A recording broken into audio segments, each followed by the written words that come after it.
वृक्षारोपण आम्ही जवळपास 15 फुटाची झाडं या वर्षी 75 लावली. मागच्या वेळेस आम्ही 100 झाडं लावली. पण त्यातली जनावरं छोटी झाडं असली की जरी कुंपण असलं तरी सुद्धा जनावरं ते राखत नाही. त्यामुळे यावेळी आम्ही 75 मोठी जवळपास 15-15 फुटाची झाडं लावलेली आहेत आणि आज अखेर आतापर्यंत ती चांगली जगलेली आहेत. त्यातली एक 2-3 झाडं सोडली ती सगळी झाडं अतिशय चांगल्या प्रकारे वाढत आहेत. महिलांसाठी स्पर्धा व सांस्कृतिक कार्यक्रम प्रत्येक वर्षी आम्ही महिला दिन साजरा करतो. यात सुद्धा सेवा संघाच्या वतीनं आर्थिक सहाय्य केलं जातं आणि प्रत्येक वर्षी आपण विविध स्पर्धा घेतो. महिलांना बोलता यावं म्हणून स्टेज डेअरिंग वाढावं म्हणून वक्तृत्व स्पर्धा असतात. त्याच्यानंतर वेशभूषा स्पर्धा असतात, रांगोळी स्पर्धा असते. अशा वेगवेगळ्या स्पर्धा आपण घेतो. त्याच्यामध्ये यावर्षी माझी वसुंधरासाठी लागणाऱ्या ज्या ज्या स्पर्धा असतील ते रांगोळी मार्फत असो, वक्तृत्व स्पर्धेमार्फत असो हा प्रसार करण्याचा प्रयत्न आपण केलेला आहे. त्याच्यानंतर महिलांसाठी वेगवेगळी व्याख्यान असतात. महिलांसाठी सुरक्षा विषयक व्याख्यान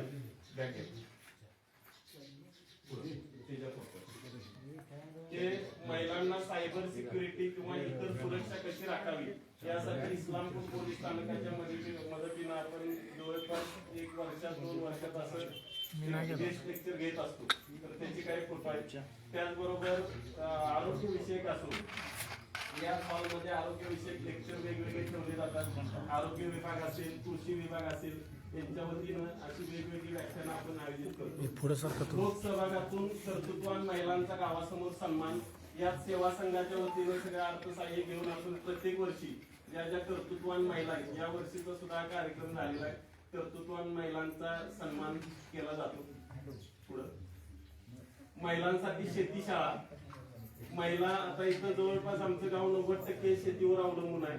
तर याच्यामध्ये प्रत्येक घरातल्या महिला त्या 100% जरी नसल्या तरी 60-70% शेतीच्या प्रत्येक गोष्टीमध्ये इन्व्हॉल्व असतात आणि त्यांना सगळी टेक्निकल माहिती मिळावी यासाठी आमचे कृषी मॅडम आहेत. त्यांच्या मदतीनं आपण महिला कार्यशाळा घेतलेली होती. त्यासाठी खूप महिलांचा चांगला प्रतिसाद मिळाला आणि प्रात्यक्षिक वगैरे अशा बऱ्याच गोष्टी आपण त्याद्वारे केलेल्या आहेत.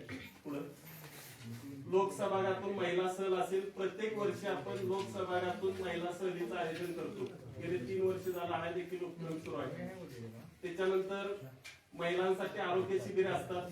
आता यावेळी सुद्धा आपल्या आयुष्यमान भारत कार्डसाठी आम्ही 7 वेळा आम्ही आयोजित केलेलं होतं. तर त्यात जवळपास आता 90% वरती आपण आयुष्यमान भारत कार्ड काढलेले आहेत. आता शेवटचे काय काढलेले आहेत त्याचे आज आपण वितरण करतोय. त्याचबरोबर अॅमेनिया असेल, वेगवेगळ्या प्रकारची शिबिरे, डोळे तपासणी असेल असे वेगवेगळे प्रकारचे शिबिरे आपण घेतो. त्याची काही माहिती आपण दिलेली आहे. नदी प्रदूषण बचाव.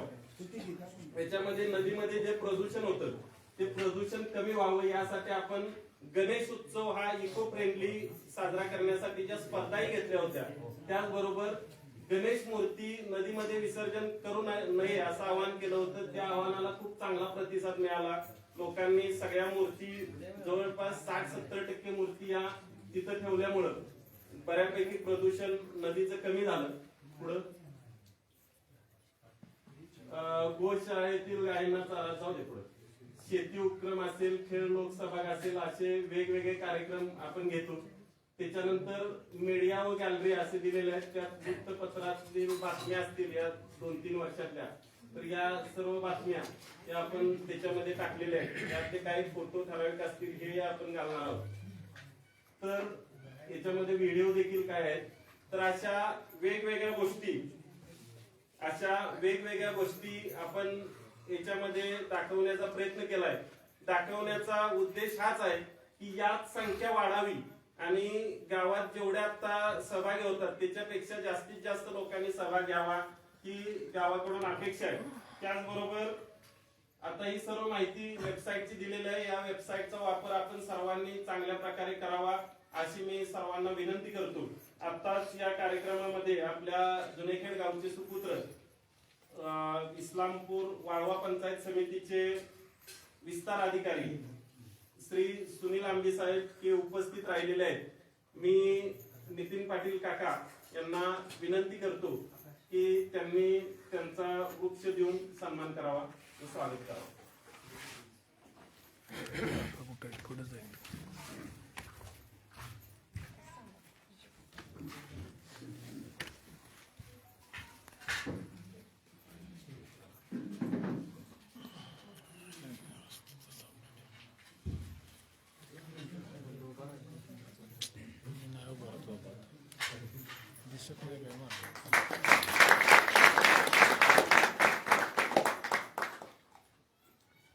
यानंतर आपण काही गोष्टी मुख्यमंत्री समृद्ध पंचायत राज अभियानच्या वतीने जे केलेल्या होत्या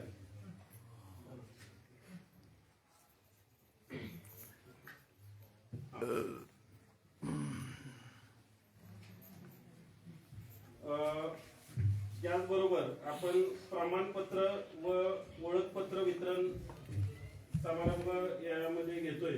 याच्यामध्ये रोजगार हमी योजनेमध्ये काही जणांनी गोटे व विहिरी पूर्ण केलेले आहेत, त्यातल्या ठराविक जणांचा 1 ते 2 जणांचा प्रमाणपत्र देऊन सन्मान करतोय आपण। तर याच्यामध्ये विहीर बांधकामामध्ये जवळपास 5 विहिरी आमच्या गावातून रोजगार हमी योजनेतून पूर्ण झाल्या।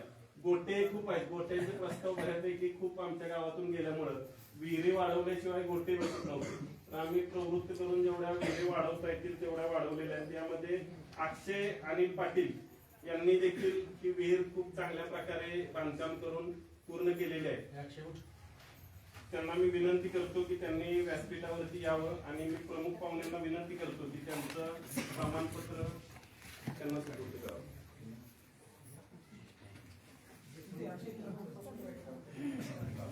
यानंतर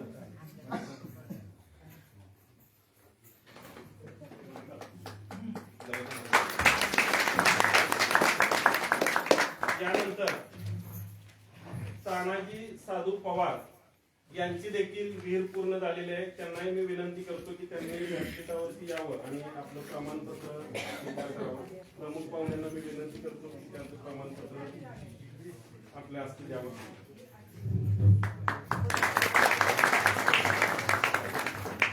यानंतर शेतीला जोड व्यवसाय असलेला जनावरांचा गोठा या बांधकाम करण्यासाठी देखील आपल्या गावातील खूप गोटे प्रस्ताव गेलेले आहेत, त्यातले काही पूर्ण झालेले आहेत। त्याच्यामध्ये रामचंद्र कृष्णा निकम यांना मी विनंती करतो की त्यांनी आपण व्यासपीठावरती यावं, आपले प्रमाणपत्र प्रमुख पाहुण्यांच्या हस्ते आपण स्वीकार करावं।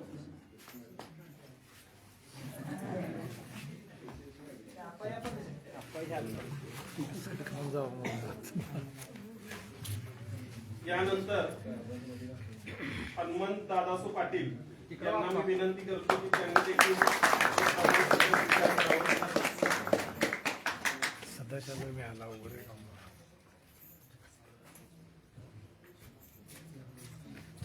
तुम्ही घ्या ना पहिलं पाहिजे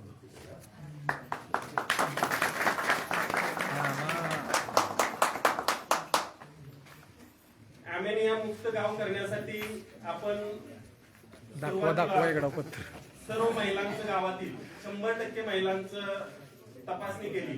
त्या तपासणीमध्ये ज्या ज्या महिलांची अमेनियाची कमतरता होती त्यांना वेगवेगळे मार्गदर्शन करून त्यांचं अमेनियामध्ये एचपी वाढवणे असेल किंवा इतर सर्व गोष्टी असतील टेक्निकल, त्या सर्व करून घेण्यासाठी आपल्या आरोग्य विभागानं पूर्ण प्रयत्न केला। तर त्यातल्या बऱ्याच महिलांच्या या टेस्ट यानंतर खूप चांगल्या आलेल्या आहेत। त्यामध्ये संगीता मोहन पवार यांना मी विनंती करतो की त्यांनी आपलं प्रमाणपत्र स्वीकार करावं। सुतारा काव्या श्रवण कुमार मोरे सुतारा कोण आहे? सुतारा येत नव्हता का? सुतारा असून दे, सुतारा हे करा असं होतं ते चुकलं म्हणून काय झालं तर घ्या जावं। यानंतर पूजा सतीश सुतार, पूजा सतीश सुतार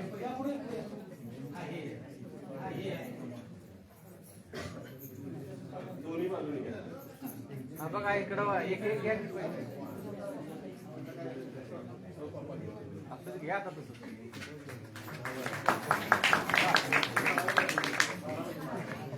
पूजा सतीश सुतार आणि सिंधुताई नामदेव निकम यांना मी विनंती करतो की त्यांनी देखील आपलं प्रमाणपत्र स्वीकार करावं।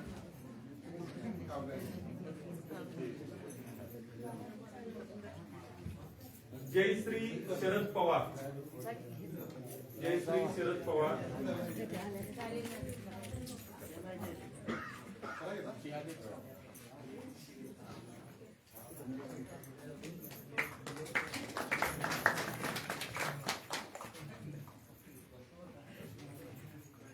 जयश्री शरद पवार. यानंतर आयुष्यमान कार्ड काढण्यासाठी खूप वेळा आपण कॅम्प आयोजित केला. तर या आयुष्यमान भारत कॅम्प साठी 7 वेळा आपण कॅम्प घेतला. तर त्यामध्ये जवळपास गावातील 95% म्हणता येईल एवढ्या जणांचे आयुष्यमान कार्ड आपण ग्रामपंचायत मध्ये काढून दिलेलं आहे. यामध्ये आपल्या पूजा पवार मॅडम असतील, यांनी मोफत आपल्याला या सर्व गोष्टी करून दिल्यामुळं आपण जास्तीत जास्त लोकांचे इथं ग्रामपंचायत मध्ये मोफत कार्ड काढू शकलो. त्यांचं मी ग्रामपंचायतच्या वतीने आभार मानतो. त्याचबरोबर जे शेवटचे काही कार्ड काढलेले आहेत त्यांचं वितरण हे मी प्रमुख पाहुणे तसेच मान्यवरांच्या हस्ते व्हावं यासाठी मी पहिल्यांदा बोलवतो पूजा सचिन सुतार, शुभम पाटील, सावंत राजाक्का काका, साधना दोंडीराम सावंत, जावा एकदम पाटील रंजना, मालन सुभाष चव्हाण यांना विनंती करतो की त्यांनी आपापले कार्ड घ्यावे. पूजा सचिन सुतार. आरोग्य विभागाच्या मॅडम कृपया आपण व्यासपीठावर या. पाटील शुभम, सावंत राजाक्का, एकदम उभा राहू दे. साधना दोंडीराम सावंत, पाटील रंजना पाटील, मालन चव्हाण, मालन सुभाष चव्हाण.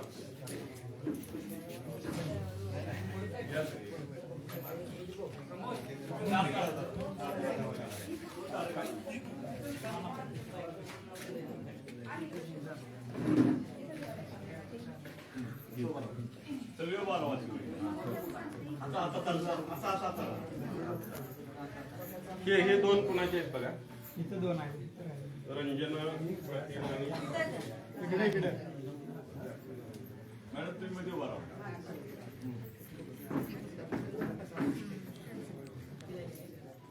मॅडम तुम्ही फोटोला उभा राहा. जवळजवळ या सगळी जण एका डावात बसली पाहिजे.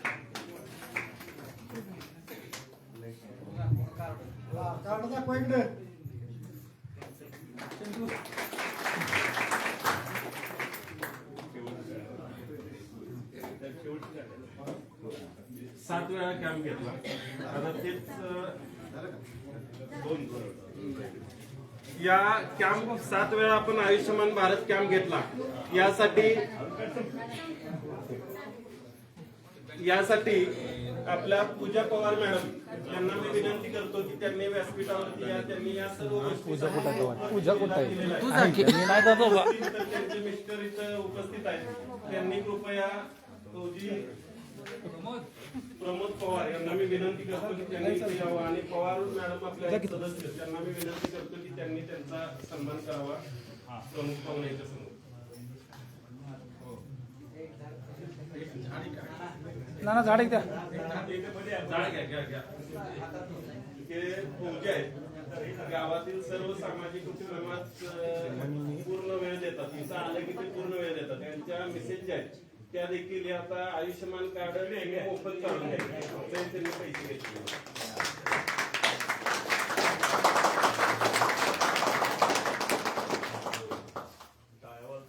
याचबरोबर आजच्या या कार्यक्रमासाठी आपले पत्रकार मित्र फसाले सर इथे उपस्थित राहिलेले आहेत. मी प्रमुख पाहुण्यांना विनंती करतो की त्यांचाही सन्मान करावा.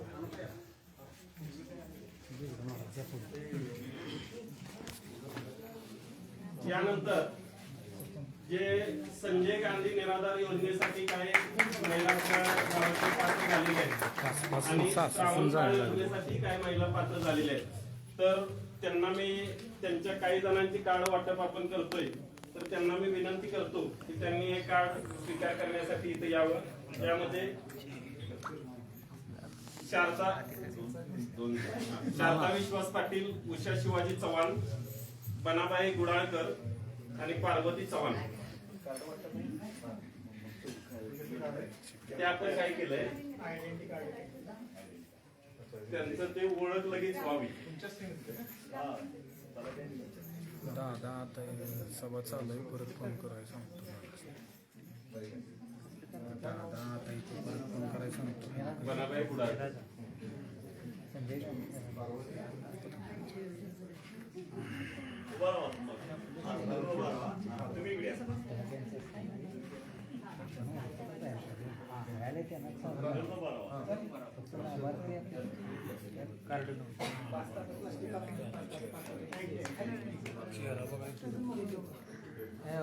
खाली आणते खाली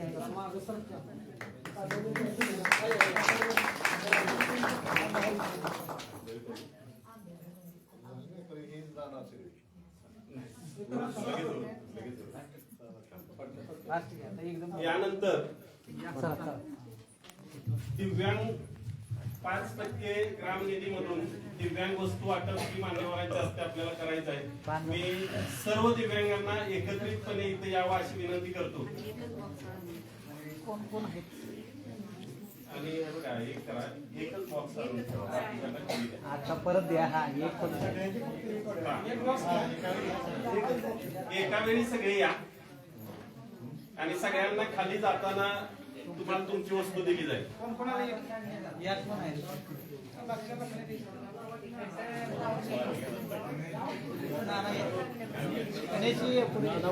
घ्या सगळे पुढे एकदम ना घ्या पुढे ना नशी जरा जागा द्या वाढते जरा. यानंतर ग्रामनिधी 15% निधीमधून दलित वस्तूसाठी काही वस्तू आपण आणलेल्या आहेत. त्या सर्व वस्तू न घेता काही नामा आणि तो असं जरा माग सरकव सगळेच दिसून देते आपण सगळे. काका जाऊ पुढे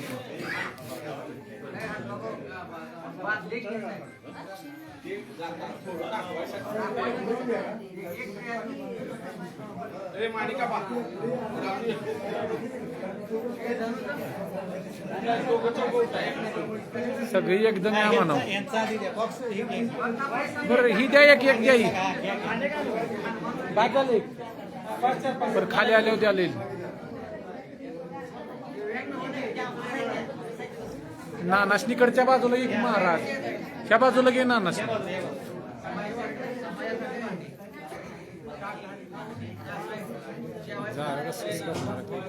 आधी एका साईडला सर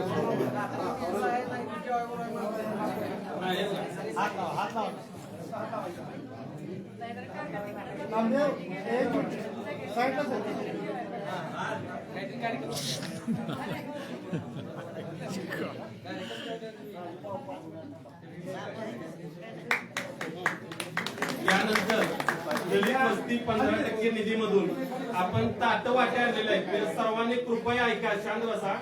आपण ताटवाट्या का देतोय तर आपला आता सगळ्यात जास्त कचरा हा प्लास्टिकच्या पत्रावर आहे. म्हणजे त्याच्यावरती प्लास्टिक कागद असतो तर तो कचरा जास्त होतोय. तो आपल्याला कचरा कमी करायचा आहे आणि त्याचा कॅन्सर पासून धोका खूप आहे.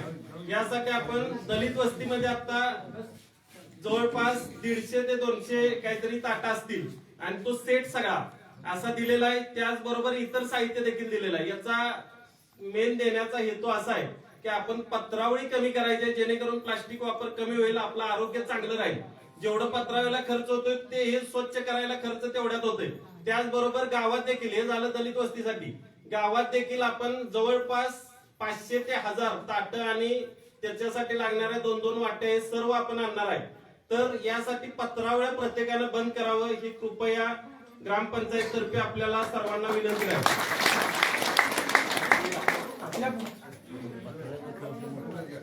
याचबरोबर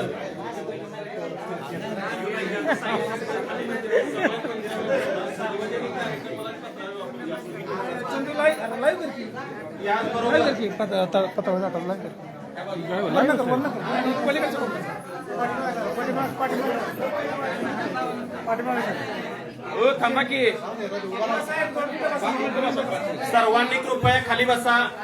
10 मिनिटाचा कार्यक्रम आहे. कृपया सर्वांनी खाली बसा. याचबरोबर प्लास्टिकचा वापर कमी करावा.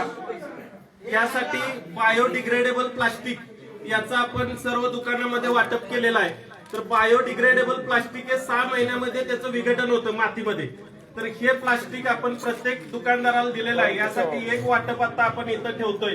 कृपया जयसिंग निकम नाना यांना मी विनंती करतो की त्यांनी या व्यासपीठावरती यावं. हे 6 महिन्यामध्ये याचं विघटन होतं. हे जवळपास 50 लाखाचा प्रोजेक्ट होता. RIT कॉलेजमध्ये प्रोडक्शन चालू आहे. तर आम्ही ह्या प्लास्टिकचा वापर सगळ्यांना करायची विनंती केली आहे. फोटो घे फोटो घे.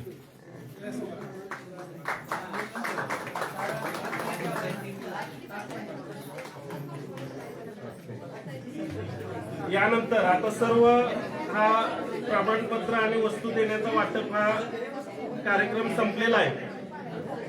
याच्यानंतर मान्यवरांचं मनोगत होईल, आभार प्रदर्शन होईल आणि जाता जाता CCTV आणि वृक्षारोपणाचा कार्यक्रम होणार आहे. यामध्ये मी सर्वप्रथम कुलकर्णी सरांना विनंती करतो की त्यांनी आपलं मनोगत व्यक्त करावं.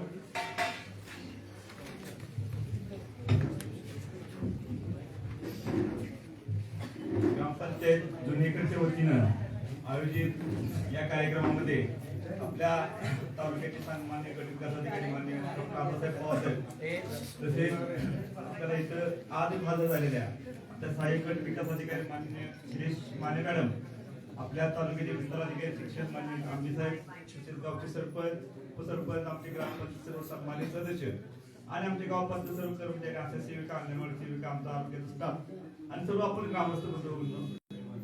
ग्रामपंचायत जुनेखेड च्या संदर्भात गेले तर मी 4-5 महिने झाले इथं येतोय बऱ्यापैकी. एक 15 दिवसात किंवा महिन्यात येतो मला थोडक्यात. त्यांची माझी वसुंधरा अभियान त्यावेळेला चालू झालं, त्यावेळेस अभियान आज नव्हतं, त्याच्या अगोदर येत होतो. त्यांना आपण सांगितलं असं कला तर चांगल्या गोष्टी आहेत बऱ्यापैकी आपल्याला या ठिकाणी ऑलरेडी तिने आज फेस केलं, मला सादरीकरणच केलं, मला सादरीकरणपेक्षा प्रत्यक्ष काम केलेलं दाखवलं आपल्याला. जुनेखेड ग्रामपंचायत एक 2-2.5 हजार लोकसंख्या ग्रामपंचायत. तर आपल्या पाठीमाग पण चर्चा आहे एकदा की 2 ते 5,000 मध्ये ज्या ग्रामपंचायती खूप चांगल्या पद्धतीने सध्या काम करत आहेत, ते 5,000च्या आसपास साधारण. तर आपल्याला सर्वांना विनंती राहील की यांचे जे उपक्रम आहेत ते खूप चांगलेच आहेत. तसेच येणाऱ्या काळात फक्त 8 दिवस राहील मुख्यमंत्री पंतप्रधान अभियानची. आपल्याला सर्वांना टार्गेट माहित आहे. आपण जर या अभियानामध्ये आणखीन थोडस लोकसहभाग चांगला घेतला, आता आहेच सहभाग आपला, तरी पण आणखी जर सहभाग चांगला, आपले जे इंडिकेटर आहेत ते इंडिकेटर पूर्ण करण्यामध्ये देखील चांगली मदत होईल. आपली जी वेबसाईट आहे ती खूप चांगली झालेलीच आहे, 100%. त्याच्यापेक्षा आणखी काही जास्त सेवा देता येतील यासाठी आपण प्रयत्न पण देखील करावा. तसेच अशा छोट्या छोट्या उपक्रमामध्ये आपण खूप चांगलं काम करत आहात. आता मला वाटतं CRP आमची इथं आले, CRP ना सुद्धा आव्हान राहील की येणाऱ्या काळात बचत गटाचे जे आपलं टार्गेट आहे ते पूर्ण करा. आपले जे शेती गट आहेत ते पण अपूर्ण आहेत, ते सुद्धा आपण पूर्ण करा. बऱ्याच गोष्टी आहेत, आपण जवळपास 30-35 मार्कांना अजून माग आहे. येणाऱ्या काळात ग्रामस्थांनी ठरवलं तरी 35 मार्क पण काही जास्त अवघड नाही. आपले घरकुल पूर्ण आहेत, बऱ्याच गोष्टी पूर्ण करायला लागतील. आणि आपल्या साहेबांचं देखील पर्यावरणावर देखील खूप छान ऐकायचं आहे. त्यामुळे पर्यावरणाच्या दृष्टीनं जुनेखेडची जी परिस्थिती आहे ती आपल्याला साधारणतः भविष्यकाळात बदलायची आहे. शाश्वत विकास म्हणतो आपण, ज्या माध्यमातून आपण येणाऱ्या काळात आपल्या पुढच्या पिढीला जे पर्यावरण द्यायचंय ती भूमिका आपली सर्वांची असणं अपेक्षित आहे. आज ग्रामपंचायत विविध योजना राबवते, विविध उपक्रम राबवते. त्याचा उद्देशच आहे, कारण ग्रामपंचायत ही ग्रामीण भागाची आपली मातृसंस्था असल्यामुळे आपल्या गावाचा जो पूर्ण विकास होतो, सर्वांगीण विकास म्हणजे सर्व बाजूंनी आज गावातील लोकांना गावात रोजगार मिळाला पाहिजे. बऱ्याच गोष्टी अशा आहेत की त्या माध्यमातून आपण चांगला उपक्रम राबवू शकतो. बऱ्याच वेळेला येणाऱ्या काळात जे शेतीचं संकट आहे ते जर आपल्याला कमी करायचं असेल, टाळायचं असेल, तर आपल्याला त्या अनुषंगाने ज्या उपक्रम म्हणजे पूर्व सूचना आलेल्या आहेत त्या सूचनेच्या माध्यमातून आपण उपाययोजना करणं अपेक्षित आहे. ग्रामपंचायत जुनेखेडच्या माध्यमातून हा उपक्रम आयोजित केला, खूप चांगला आहे. मला वाटतं भरपूर इंडिकेटर यात जवळपास कव्हर झालेत. आपण आरोग्य कारण संदर्भात जवळपास 100% काम केलं. असंच येणाऱ्या काळात येणाऱ्या 7 ते 8 दिवसात म्हणजे 31 तारखेला जवळपास 8 दिवस राहिले, 8 ते 9 दिवस राहिले. 9 दिवस अजून झोपून काम करावं. सरपंचांना वाटली विनंती द्यायला की अजून तरी प्रश्नपत्रिका आपलं टार्गेट किती आहे अजून चांगलं बघावं आणि त्या अनुषंगाने काम करावं. आणि सर्वात महत्वाचं म्हणजे या ठिकाणी गावातली जी आमची ग्रामस्थ आहेत, बरेचसे ग्रामस्थ वारंवार दिसत आहेत, ते पण चांगलं काम करतात. त्यांनी सुद्धा खूप चांगलं नियोजन करावं आणि येणाऱ्या काळात आपण कसं जास्तीत जास्त यात वर जाऊ त्या मुख्यमंत्री समृद्ध पंतप्रधान अभियानमध्ये. कारण 1 तारखेनंतर तुम्ही जे काय काम करणार आहे ते 31 तारखेला 12 वाजेपर्यंत करायला लागणार आहे. 12 नंतर जे काम असेल ते तुमचं जिओटॅगिंग दिसणार नाही, जे काय करणार आहे ते. आणि जे भविष्यात येणारे ज्यावेळेला आपण नॉमिनेशन करू किंवा माहिती भरू त्यावेळेला आपले जर काम जास्त असेल तर आपल्याला 100% चांगल्या पद्धतीने मार्क्स भेटतील. आपल्या ग्रामपंचायतीचं भविष्य काळातील गुणांकन आहे, जसं पंचायत डेव्हलपमेंट इंडेक्स मध्ये जसं गुणांकन आहे प्रत्येक ग्रामपंचायतीचं, ते आपलं टार्गेट आहे. मला वाटतं आपण गेल्या मीटिंग मध्ये आपण आपला स्कोर किती आपल्याला सगळ्यांना सांगितलं. त्यामुळे आपण गरीब मुक्त असू दे, आरोग्यदायी गाव असं ज्या ज्या नवरत्न संकल्पना 9 थीम आहेत त्या 9 थीम मध्ये आपण जास्तीत जास्त मार्किंग कसं ग्रामपंचायतीने वाढेल. मार्किंग हे नसतं कागद करून किंवा नियोजन करून वाढत नसेल तर प्रत्यक्षात काम करावं लागेल. प्रत्यक्षात काम जर आपण चांगलं केलं तर आपलं 100% गुणाकार वाढतं. त्यामुळे मुख्यमंत्री समृद्ध पंचायत राज अभियानाची जी प्रश्नावली आहे ती पुन्हा एकदा आपण ह्या संदर्भात प्लॅनिंग करावं आणि येणाऱ्या 8 दिवसात पूर्णपणे मार्क कसे भेटतील आपल्याला, त्यात 90+, 80+ कसं जाऊ याकडे आपण बघावं असं आपल्याला शुभेच्छा देतो. मला इथं बोलण्यासाठी संयोजकांचा धन्यवाद देतो. थांबतो. जय हिंद, जय महाराष्ट्र.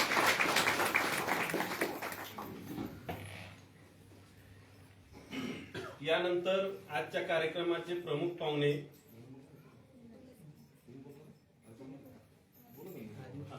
मी सरपंचांना विनंती करतो की त्यांनी आपले मनोगत व्यक्त करावे. आजच्या कार्यक्रमाचे प्रमुख पाहुणे वाळवा पंचायत समितीचे व्हिडिओ आबासाहेब पवार साहेब, गट शिक्षणाधिकारी आंबी साहेब, शिरीष माने मॅडम आणि श्रीधर कुलकर्णी सर काका. जेव्हा 16 ऑगस्टला पहिल्यांदा आम्ही मीटिंगला गेलो तेव्हा अभियान म्हणजे काय हे सविस्तर माहिती नव्हतं, पण एक गोष्ट होती की चांगलं गाव बनण्यासाठी हे अभियान खूप पूरक ठरेल. त्याच्यात या अभियानाचं सगळ्यात आवडलेली गोष्ट म्हणजे महिलांच्यावरती जास्त फोकस होता. महिला शारीरिकदृष्ट्याही सक्षम बनावी तसेच आर्थिकदृष्ट्याही सक्षम बनावी यासाठी याच्यात खास गुणांकन ठेवलेलं. बचत गटसाठी 6 मार्क आहे त्याच्यामध्ये आणि आपल्या गावात बचत गटाचं काम खूप चांगलं आहे. म्हणजे जाधव मॅडम त्यांची टीम खूप चांगलं काम करते. आरोग्य विभागही तसंच खूप चांगलं काम करते. आमच्या डॉक्टर मॅडम असतील, दोन्ही आशा सेविका, सहाय्यक, बाकीची सगळी टीम त्यांची खूप चांगलं काम करते. आणि ह्या सगळ्या गोष्टींसाठी म्हणजे अॅनिमिया मुक्त गाव असेल तर त्याच्यामध्ये आम्ही HB तपासणी तर केलीच, पण त्याच्याबरोबर त्यांची सर्व टेस्टिंग केलं गेलं आणि तेही मोफत आणि खूप चांगला रिस्पॉन्स होता याच्यासाठी. म्हणजे एक सरपंच म्हणून गावात जर महिलांसाठी काही करता आलं तर असं सुरुवातीपासून डोक्यात होतं, पण खूप चांगला फायदा झाला या अभियानाचा. आणि या सगळ्यासाठी ज्यांचं मोलाचं मार्गदर्शन लाभलं ते म्हणजे कुलकर्णी काका सर. तुम्ही आम्हाला या अभियानासाठी गुरुच आहात. खूप चांगला गुरु आम्हाला या अभियानासाठी भेटला आहे. आणि जे घनकचऱ्याची गाडी जी चालू झाली ती पूर्णपणे काकांचं श्रेय आहे ह्याच्यात. कारण घनकचऱ्याचा अजून वर्षभर तरी काही चालू होईल असं वाटत नव्हतं, कारण आर्थिक तेवढी सक्षम नाहीये ग्रामपंचायत. तर काका जेव्हा बोलून गेले, खडे बोलत होते, खूप म्हणजे मनाला लागणारी गोष्ट होती ती, पण काका तेवढं बोलले त्यामुळे आमच्यात खूप टीमनं ते मनावर घेतलं. आणि ग्रामपंचायतची टीम असू दे, टीम परिवर्तन असू दे, खूप चांगलं काम झालं. 4 दिवसातच गाडी चालू झाली आणि खूप चांगला रिस्पॉन्स म्हणजे जे गावासाठी खूप गरजेची गोष्ट होती ती या काकांच्या ह्याच्यामुळे झाली. त्यामुळे काका खूप खूप थँक्यू. आणि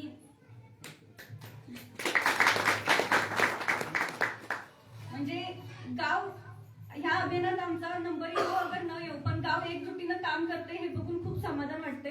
आणि तुम्ही सर्वजण या कार्यक्रमासाठी उपस्थित राहिलात त्याबद्दल धन्यवाद.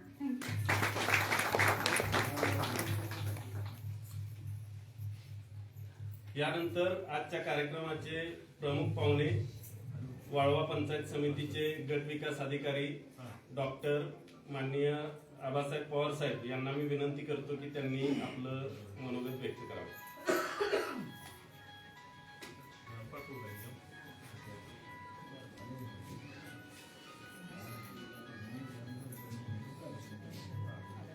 जुनेखेड ग्रामपंचायतीच्या वतीनं आज विविध उपक्रमांचा शुभारंभ करण्यात आला. या शुभारंभाच्या निमित्तानं व्यासपीठावर उपस्थित असलेले सन्माननीय सरपंच, परिवीक्षाधीन सहाय्यक गट विकास अधिकारी माने मॅडम, माझे सहकारी या गावचे सुपुत्र आंबी साहेब, ज्यांचं आपल्या गावाला मार्गदर्शन लाभलं ते माननीय कुलकर्णी साहेब, या गावचे उपसरपंच, ग्रामपंचायत अधिकारी, सर्व गावातील वेगळ्या कार्यालयाचा सर्व स्टाफ, ग्रामस्थ बंधू, आपल्याला हे जरी उपक्रम म्हणजे वेबसाईट सारखा उपक्रम जर आपल्याला असं वाटत असेल की आपल्याशी काय त्याचा फारसं संबंध येणार नाही, तर त्याचा जर वापर चांगला केला तर आपल्याला सगळ्या प्रकारच्या सुविधा त्याच्यातून मिळतील. आणि तुम्ही वापर केला तरच ते अपडेट होत राहील. म्हणजे आता काही दिवस ग्रामपंचायत करत राहील आणि जर तुमचा त्याच्यावर फीडबॅक नाही आला, तुम्ही त्याच्यावर अर्ज नाही केले, तुम्ही त्याद्वारे पेमेंट नाही केलं, तुम्ही त्याचा वापर नाही केला, तर मग एक दिवस ग्रामपंचायत ग्रामपंचायत पण कंटाळून जाते की लोक काही वापर करत नाहीत. मग ती वेबसाईट बऱ्याच ठिकाणी वेबसाईट केली जाते म्हणजे चालू राहत नाही. चालू राहण्यासाठी मला वाटतं तुम्ही वापर करायला पाहिजे. डॉक्टर APJ अब्दुल कलामांनी एक माहिती तंत्रज्ञानाबद्दल एके ठिकाणी असं म्हटलं होतं की माहिती तंत्रज्ञानाच्या जगामध्ये दुष्काळ पडत नाही. म्हणजे बघा, दुष्काळ आणि माहिती तंत्रज्ञानाचा तसा काही संबंध नाही. म्हणजे दुष्काळ हा पाऊस नसला किंवा पाऊस जास्त आला, ओला दुष्काळ, सुका दुष्काळ पडतो, तुमच्याकडे महापूर नेहमी येतो. पण त्यांचं असं मत होतं की माहिती तंत्रज्ञानाच्या जगामध्ये दुष्काळ पडत नाही. म्हणजे लोकांना काही अडचण आली, लोकांना काही सुविधा ज्या द्यायच्या आहेत त्या सुविधा किंवा अडचण आली तर मग मदत तातडीनं मिळते. कोरोनाच्या काळ जर आपण अनुभवला तर तुमच्या गावामध्ये पेशंट आहे का नाही, जो पॉझिटिव्ह पेशंट असायचा तो विदिन सेकंदमध्ये जिल्ह्याला कळतो, राज्याला कळतो आणि त्यामुळं तुम्हाला वेळेत मदत मिळत होती. तर त्यामुळे याचा जेवढा वापर आपण वाढवू ना तेवढ्या आपल्याला चांगल्या सुविधा मिळतील आणि आपला वेळ कमी जाईल. म्हणजे 25 वर्षापूर्वी आपल्याकडच्या नागरिकांचा बराचसा वेळ हा रांगेमध्ये जायचा. म्हणजे माझं शिक्षण तर मुंबईला झालं. मुंबईत तर सगळीकडे रांग असायची. मग ते तुम्ही रेल्वेचं तिकीट काढायला गेला तर रांग असायची, प्रत्येक गोष्टीसाठी रांग असायची. आता ते रांग असत नाही. आपण मोबाईलवर घरच्या घरी बसून रिझर्वेशन करतो, घरच्या घरी बसून सुविधा देतो. आपल्याला माहीत पडतं की कुठं शिल्लक आहेत का जागा नाहीत किंवा सगळ्याच बाबतीमध्ये आपल्याला याचा चांगला वापर करता येतो. या निमित्तानं गावामध्ये खूप चांगल्या ऍक्टिव्हिटी सुरू आहेत. मला खूप आनंद वाटला की एवढी सगळ्या गोष्टी ग्रामपंचायत करते आहे आणि एके दिवशी मग आपल्याला त्याचे चांगले परिणाम दिसतील. म्हणजे ज्यांचे HB समजा 6 होतं 8 होतं, त्यांचं HB ज्यावेळेस 12 होतं ना त्यावेळेस त्यांना मिळणारा आनंद हा खूप मोठा असतो. म्हणजे त्यांचे ज्या समस्या त्यांना येत असतात किंवा घरामध्ये चिडचिड होत असते, सारखं आजारपण असतं, तर ही सगळ्यात मोठी गोष्ट आहे की आपण महिलांच्या आरोग्याकडे वेगवेगळ्या दृष्टीने बघायला लागलो. आणि ॲनिमिया मुक्त गाव ज्यावेळेस होईल त्यावेळेस मला वाटतं खऱ्या अर्थानं तुमचं गाव सुखी समृद्ध होईल. दुसरी गोष्ट आहे की आपण मी ह्याचा वेबसाईटवरचा फोटो बघितला, गावाच्या भोवतीनेच तेवढी झाड आहेत, बाकी सगळा ऊसच ऊस दिसतो. काकांनी मला सांगितलं की पर्यावरणाचं संवर्धन आपण करायला पाहिजे. आता ना एकच गोष्ट आपण करायला पाहिजे. म्हणजे जी गोष्ट एकच करायची ठरली ना, समजा आपण ठरवलं मी एकच गोष्ट करणार, तर ती एक गोष्ट आहे पर्यावरण संवर्धन. बाकीच्या गोष्टी सगळ्या केल्या आणि ही गोष्ट नाही केली ना तर बाकीच्या गोष्टींना काही फारसा अर्थ राहणार नाही. म्हणजे तुम्हाला आता तुम्ही नदीकाठी जर राहता तर तुम्ही असं बघू शकता की तुमच्याकडं कधी कधी पूर आला होता. म्हणजे मी वारणा नदीकाठी राहतो त्यामुळे आमचे वडील सांगायचे की 53 साली एक पूर आला होता, त्यानंतर 76 साली एक पूर आला होता, त्यानंतर 2005 ला एक पूर आला, 2019 ला आला, 21 ला आला, 24 ला आला. म्हणजे हे पुराचं प्रमाण आहे ना हळूहळू म्हणजे 53 ते 76 ते 5 ते 6 ला पण आला होता. परत 19 ते 21 आता दरवर्षी आपल्या यावर्षी पण तुमच्याकडे पाणी आलं, म्हणजे पूर थोडक्यात आलाच होता. तर हे जे प्रमाण आहे ना हे खूप त्याची वारंवारता खूप वाढते आहे. आता 1-2 दिवस जर जास्त पाऊस पडला तरी आपल्याकडे महापुराची शक्यता निर्माण होते. याचं कारण आहे आपण ऊर्जेचा प्रचंड वापर करतो. ऊर्जा म्हणजे काय, घरातली लाईट, कारखान्यासाठी लागणारी वीज, वाहनासाठी लागणारं डिझेल पेट्रोल, आणि त्याच्यामुळे जे कार्बन डायऑक्साईड तयार होतोय, मिथेन तयार होतोय, त्याच्यामुळं उष्णता वाढते.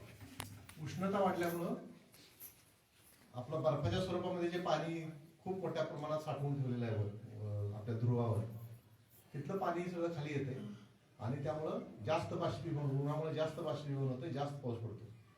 आणि पावसाचं जे चक्र आहे ना, पाऊस जूनमध्ये थोडा थोडा वाढायचा, जुलै ऑगस्टला जास्त व्हायचा, सप्टेंबरला तो कमी होत होता. म्हणजे असा पाऊस वाढत वाढत जायचा, कमी कमी होते.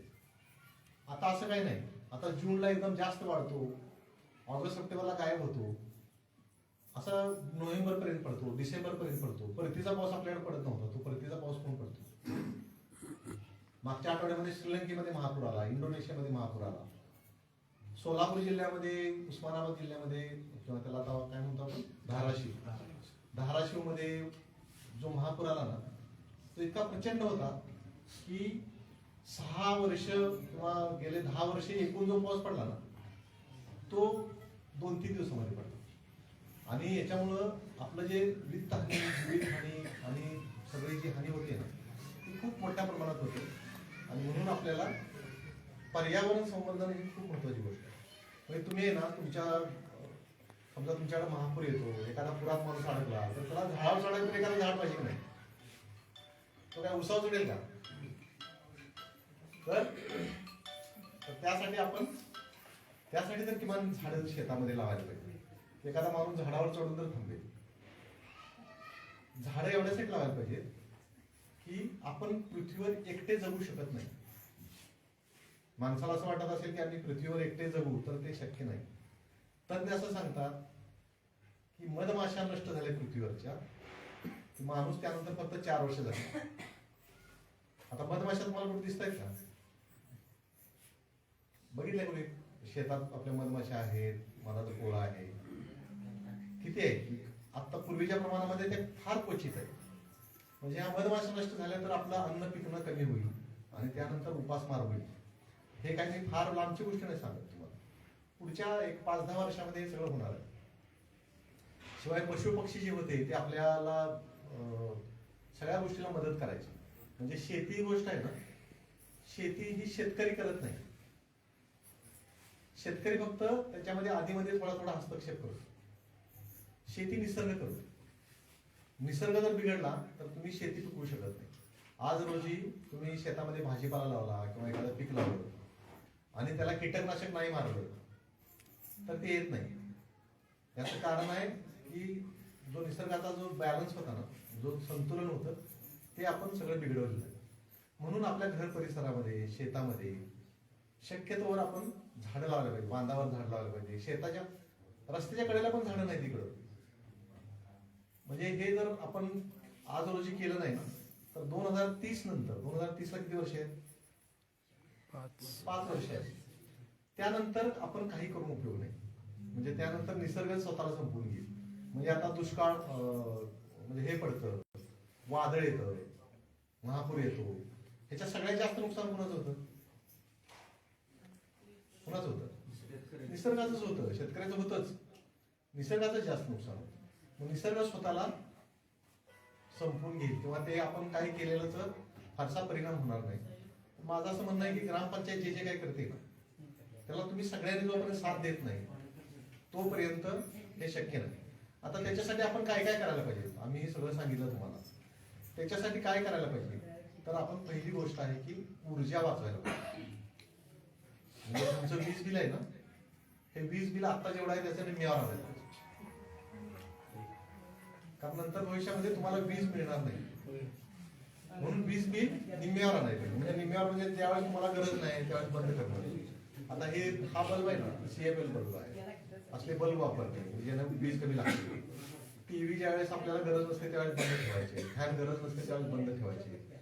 घराभोवती झाडं लावली तर आपोआप गारवा राहील ना, मग तुम्हाला फॅनची गरज लागणार नाही. ह्या सगळ्या गोष्टीमध्ये पहिली गोष्ट आहे वीज बचत करा. दुसरी गोष्ट आहे स्वतःची वीज स्वतः तयार करा. म्हणजे तुम्हाला जेवढी वीज लागणार आहे ना, ती तुम्ही स्वतः तयार करू शकता. आज रोजी तशी परिस्थिती आहे. म्हणजे मी 10 वर्षापूर्वी तुम्हाला सांगितलं असतं तर कदाचित ते शक्य पण नसतं आणि तुम्हाला परवडलं पण नसतं. आता तुम्ही ना जेवढं वीज बिल आता भरताय तेवढाच बँकेत तुम्ही हप्ता भरला पुढचे 3 वर्ष, तर तुम्ही सोलर करू शकता तुमचं घर. म्हणजे ज्यांचं वीज बिल 1000 रुपये येते त्यांनी 1 किलोवॅटचं जर सोलर सिस्टीम बसवली त्याची किंमत आहे 60,000. तुम्हाला शासन 30,000 रुपये सबसिडी देते, पण तुम्हाला 30,000 रुपये लागतात. ते 30,000 सुद्धा बँक आहे ना, नॅशनलाइज बँक, ग्रामपंचायतीनं थोडं त्यात पुढाकार घेतला तर 6% व्याजदरानं कर्ज देते 2 लाख रुपये. म्हणजे ते 30,000 तुम्ही कर्ज घेतलं आणि दर महिन्याला 1,000 रुपये तुम्ही जे MSEBीत बिल भरणार आहात तेच पुढचे 3 वर्ष तुम्ही जर त्या ह्याच्यामध्ये भरलं, बँकेत भरलं, तर 3 वर्षानंतर पुढचे 22 वर्ष तुम्हाला वीज बिल येणार. आणि खरंच हा श्रीमंत होण्याचा मार्ग आहे. म्हणजे जगात जे देश श्रीमंत आहेत ना, बघा काही देश असे आहेत ज्या देशात पाणी नाही परंतु ते देश श्रीमंत आहेत. कुठले देश आहेत असे? दुबई. हा, दुबई. अरब देश आहेत काय काय, इराण, इराक. हा, इराणमध्ये तर आता खूप मोठा दुष्काळ पडलाय सध्या. ते इराणचे सगळं शहरच्या शहर दुसरीकडे न्यायची वेळ आली. तर जिथे पाणी नाही परंतु लोक श्रीमंत काय आहे तिथं, तर त्यांच्याकडे तेल आहे. तेल म्हणजे काय, तर त्यांच्याकडे ऊर्जा आहे. आपल्याकडे ज्या घराकडे स्वतःची ऊर्जा असेल ना, स्वतःची, ते घर श्रीमंत होणार 100% पुढच्या 10 वर्षामध्ये. कारण हे दादा दर तुम्हाला दिसतात ना, आता 12 रुपये 15 रुपये ते 20 रुपये 25 रुपये 30 रुपये होते युनिटचा दर. म्हणजे तुम्हाला तुमचा आता 1000 रुपये बिल येत असेल तर पुढच्या 2-3 वर्षानं ते कदाचित 2000-2500 रुपये येईल. तर त्यामुळं स्वतःच घरावर विजेची स्वतःची व्यवस्था करायची.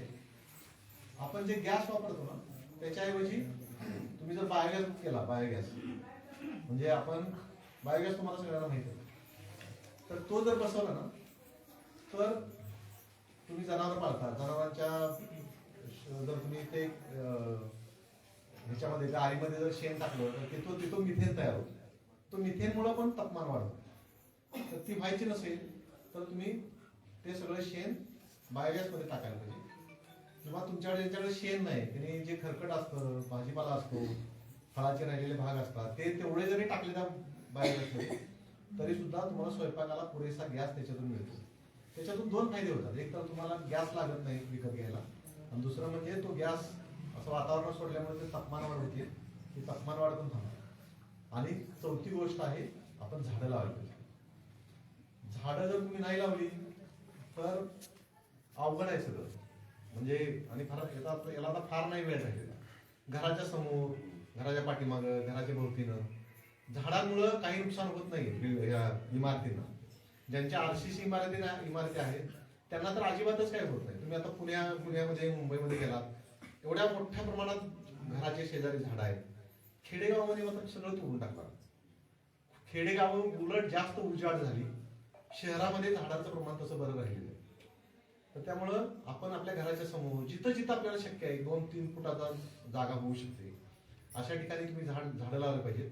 ती झाडं फक्त नारळ नाही, फक्त आंबा नाही, तर वेगवेगळ्या प्रकारची झाडं पाहिजे. म्हणजे काही सगळी झाडं आपल्याच उपयोगाची असायला पाहिजेत असं काही नाही. काही झाडं प्राण्यांच्या, पक्ष्यांच्या, कीटकांच्या उपयोगाची पण पाहिजे. तर अशा प्रकारची तुम्ही झाडं लावायला पाहिजेत. आणि 5वी गोष्ट आहे की तुमचं घरातलं सांडपाणी आहे ना, ते घराच्या तिथं शोषखड्डा काढून त्यात मुरवायला पाहिजे. म्हणजे ते सांडपाणी गावात गटरला येणार नाही, डास होणार नाही, परत ते नदीला जाणार नाही, आणि नदीतनं परत कुठं जातं ते आपल्याकडे येतं परत. आणि हे सगळं ना, त्यामुळं पहिली गोष्ट आहे की सांडपाणी आपण आपलं सांडपाणी शोषखड्ड्यामध्ये टाकायला पाहिजे, जे जमिनीतून मग ते त्याच्यावर प्रक्रिया होते. आणि आपला कचरा आहे ना, आपला कचरा घराच्या बाहेर येता कामा नये. म्हणजे तुम्ही जो कचरा तयार करता तो एक तर त्याचं खत तयार करायला पाहिजे. म्हणजे तुम्ही शेतकरी असाल तर करतच असा, जनावरांना तो आपण घालतो. आणि प्लास्टिक वापरायला नाही पाहिजे. आता ना पृथ्वीवर असं पाणी नाही की ज्याच्यामध्ये प्लास्टिक नाही. म्हणजे तुम्ही हे जे प्लास्टिक आपले आहेत ना, मोठ्या मोठ्या ग्रामपंचायती नदीच्या काठेच प्लास्टिक गोळा करतो, जमा करतो. पावसाळा आला की ते पाण्याबरोबर नदीत जातं, नदीतून समुद्रात जातं. आणि समुद्रात आता प्लास्टिकचे महाराष्ट्र एवढे ढीग झाले. महाराष्ट्र जेवढा आहे ना तेवढ्या आकाराचे ढीग आहे. आणि ते हळूहळू प्लास्टिक आहे ना, तिथे बारीक तुकडे होत आहेत पाण्यामुळं आणि त्या प्रक्रियेमुळं. आणि ते लहान तुकडे पाण्याद्वारे माशांच्या शरीरामध्ये जातात, पाण्याद्वारे आपल्यापर्यंत सगळं येतं. आणि आपल्या शरीरामध्ये पण आता प्लास्टिक आहे. तुम्ही जे इकडे तिकडे सगळं प्लास्टिक टाकता ना, ते पाण्यातून आपल्यापर्यंत पण येते. तर त्यामुळं प्लास्टिकचा वापर आपण टाळायलाच पाहिजे. म्हणून जे पत्रावळे आहेत ना, मला तर रागच येतो कोणी मला तसल्या पत्रावळीत वाढलं ना. खरं ना, जेवण न दिलेलं बरं ना. त्या प्लास्टिकच्या पत्रावळीमध्ये आपण जेवणात गरम गरम आपण टाकतो. कुठल्या पण गोष्टीमध्ये तुम्ही गरम गोष्ट टाकली, प्लास्टिकमध्ये गरम टाकलं ना, काही प्लास्टिक त्यात वितळतं. म्हणजे मुंबईमध्ये असे काही लोक सापडले की जे सातत्यानं त्या प्लास्टिकच्या पिशवीमधून आणून चहा प्यायचे. आता बघा पेशंटला वगैरे चहा न्यायला आपण काय करतो, एकदम गरम चहा प्लास्टिकच्या पिशवीमध्ये घालतो, त्याला प्यायला देतो, एकदम त्याचे एकदम आरोग्य सुधारते. तर अशी सातत्याने पिणारी जी होती ना, त्यांना कॅन्सर आढळला त्यांच्यामध्ये. तर हे जे आहे ना, प्लास्टिक ही एक अत्यंत घातक गोष्ट आहे जी आपण खूप वापरतो. म्हणजे तुम्ही कुठं फळ आणायला गेला, काही आणायला गेला तर एक पिशवी आपल्याजवळ सोबत ठेवायची, काय त्यानं फरक पडत नाही. तुम्ही चिकन मटन आणायला जाताना काय घेऊन जाता? काहीच घेऊन जात नाही. मी डबा घेऊन जातो. मी एकटाच डबा घेऊन जातो. बघा ना, तुम्ही कधी तर त्या पिशवीवर ना, काळ्या पिशवीवर हात फिरवा, बघा हाताला लागते का नाही काळं. मी बघितलंय, ते काळं लागतं ना, ते काळं त्यात परत मिक्स होतं. तर त्यामुळं डबा घेऊन जायला पाहिजे. असं आपण वेड्यासारखं का वागतोय? म्हणजे त्या पत्रावळी द्रोण तो ग्लास याची किंमत किती होती माहिती का? 3 रुपये 4 रुपये होती. 3 रुपये 4 रुपये खर्च करण्याच्या ऐवजी आता ग्रामपंचायत तुम्हाला ताट पण उपलब्ध करून देते.